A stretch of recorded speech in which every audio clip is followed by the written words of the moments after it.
யாழ்த்திசை நேயர்களுக்கு வணக்கம். சேலம் மாவட்டம் தீவட்டிப்பட்டியில் மாரியம்மன் கோவில் திருவிழாவை ஒட்டி சாதி கலவரம்.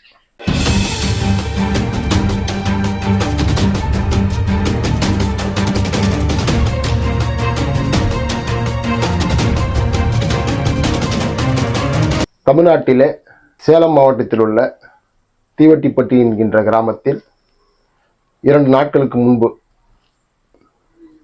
மாரியம்மன் கோவில் திருவிழா நடத்துவதிலே தகராறு ஏற்பட்டு அது ஒரு கலவரமாக வெடித்திருக்கின்றது. இதிலே முக்கியமான சிக்கலாக பேசப்படுவது, அந்த மாரியம்மன் கோவிலுக்குள் அங்கு இருக்கக்கூடிய பட்டியல் சமூகத்தவர்கள்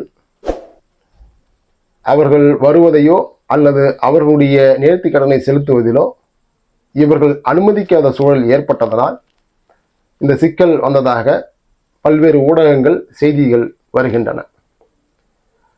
பொதுவாகவே வழிபாட்டு தலங்களில் எந்த ஒரு மக்களையும் வரக்கூடாது என்று சொல்வதற்கு எவருக்கும் உரிமை கிடையாது. ஏற்கனவே விழுப்புரம் பகுதியிலே அந்த மேல்பாதி கிராமத்தில் திரௌபதி அம்மன் கோவில் விவகாரத்தில் இதே சிக்கல் உருவானது. குறிப்பாக வட தமிழகத்தில் உள்ள பெரும்பான்மை உழைக்கும் மக்களான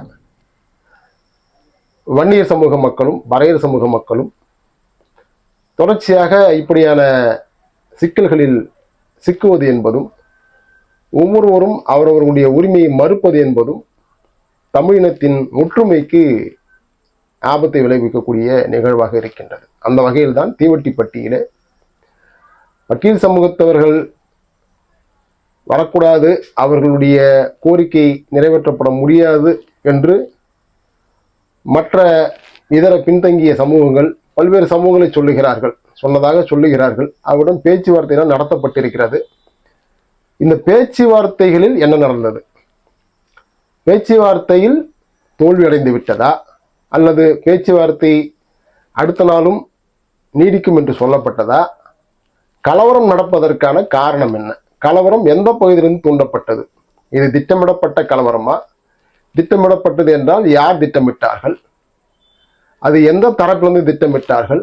அல்லது எதிர்பாராத கலவரமா என்கின்ற பல்வேறு கேள்விகள் இருக்கின்றன. எந்த கேள்விகள் இருந்தாலும் இவையெல்லாம் உண்மை வெளிவருவது என்பது எப்பொழுதுமே சிக்கலான விஷயம்தான். ஆனால் ஒரு செய்தியை நாம் குறிப்பாக பார்க்க வேண்டும்.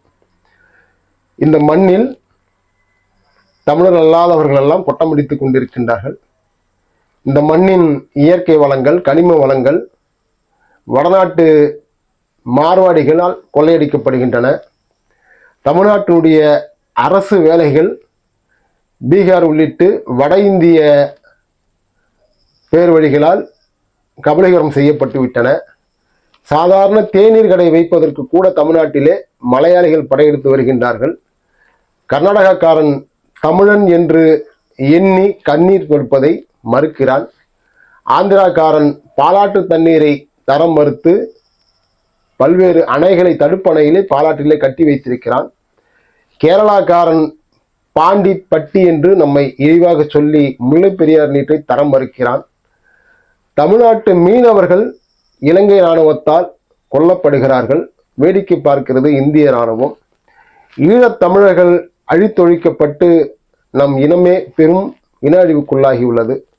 உலகெங்கும் தமிழர்கள் வேற்று இனத்தவர்களால் பல்வேறு நெருக்கடிகளுக்கும் கொடூர துன்பங்களுக்கும் ஆளாகி கொண்டிருக்கின்ற இந்த வேளையில் தமிழ்நாட்டிலே தமிழ் இன ஓர்மை என்பது ஒன்று உருவாவதன் வழிதான் தமிழர்களுக்கு ஒரு பாதுகாப்பை கொடுக்க முடியும் என்கின்ற சூழல் இருக்கும் பொழுதெல்லாம் தமிழர்கள் தங்களுக்குள்ளாகவே சாதியாக பிரிந்து சண்டையிட்டுக் கொள்வதும், கலவரங்கள் செய்து கொள்வதும், தங்களை ஒருவருக்கொருவர் மாய்த்துக் கொள்வதுமான போக்கு என்பது தவிர்க்கப்பட வேண்டும்.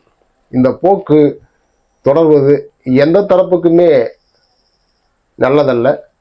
இது நீடிக்கும் என்று சொன்னால் தமிழ்நாட்டை நாம் தமிழர்கள் வாழ்கின்ற பகுதியாகத்தான் மாற்ற முடியுமே தவிர தமிழர்கள் ஆளுகின்ற பகுதியாக எந்த சூழலிலும் மாற்றியமைக்க முடியாது.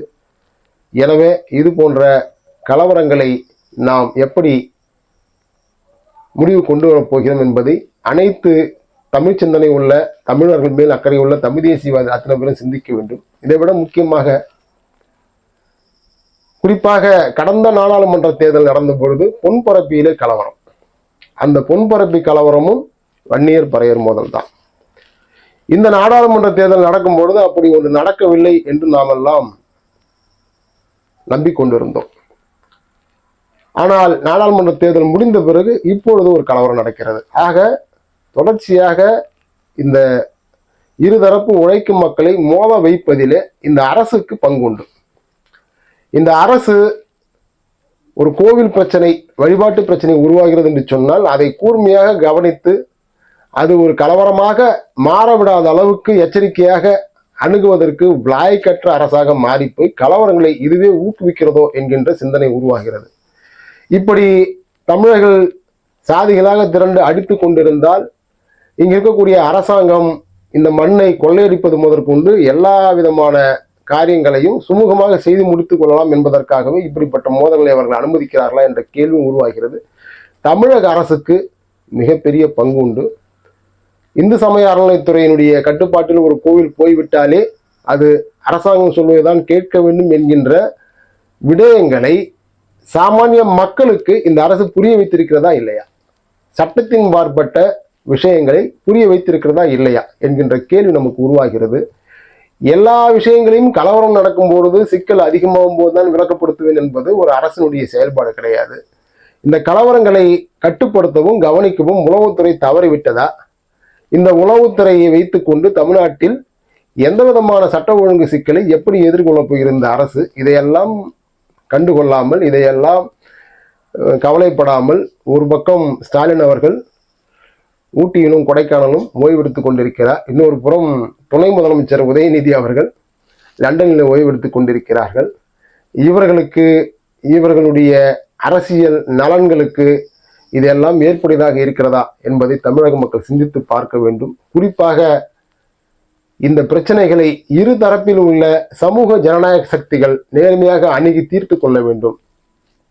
சாதி பிரச்சனை நடக்கும் பொழுது மூன்றாவது சாதிக்காரர்கள் எங்கும் தலையிட்டு சாதி பிரச்சனையை தீர்த்து வைத்ததாக வரலாறு இல்லை.